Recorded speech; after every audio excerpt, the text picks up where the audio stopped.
தாய் தமிழ் உறவுகள் அனைவருக்கும் வணக்கம். இன்றைய கால சூழ்நிலையில் மிகப்பெரிய ஒரு கருத்து உருவாக்கமாக உள்ளது தமிழ் மொழியா இல்லை கன்னடமா என்ற ஒரு கருத்து உருவாக்கம்.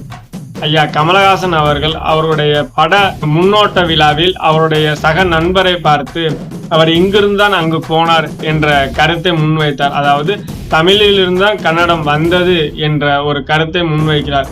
இது வரலாற்று பூர்வமாக உண்மையான தகவல்.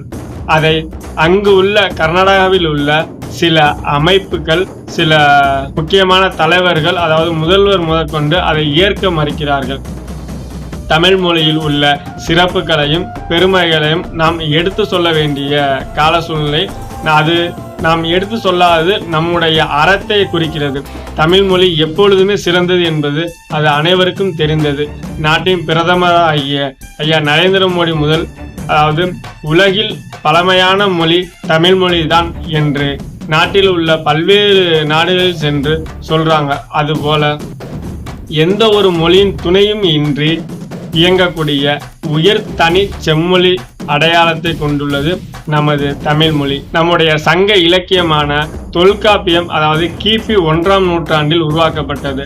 அதில் ஐயா தொல்காப்பியர் என்ன கூறுறாங்கன்னா, என்பனார் புலவர் எனக்கு முன்னாடியும் தமிழ் மொழியை பாடியிருக்காங்க அப்படின்றத கூறுறாங்க. அதாவது 50,000 ஆண்டுகளுக்கு மேலாக இந்த தமிழ் மொழி உள்ளது.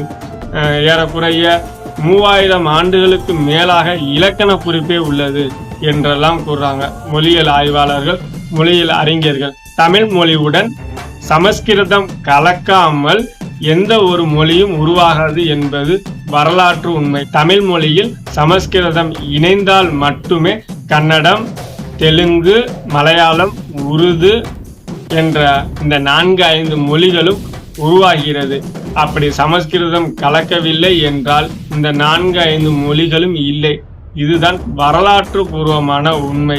இதை அனைத்து தரப்பு மக்களும், அனைத்து மொழி பேசக்கூடியவர்களும் இதை தெரிந்து கொள்ள வேண்டும். இதற்காக ஒரு புது விவாதங்களை உருவாக்குவது மிகப்பெரிய ஒரு புரிதலற்ற தன்மையை காட்டுகிறது என்பதுதான் உண்மை. உங்களுடைய கருத்துக்களை என்னுடன் பகிர்ந்து கொள்ளுங்கள். நன்றி, வணக்கம்.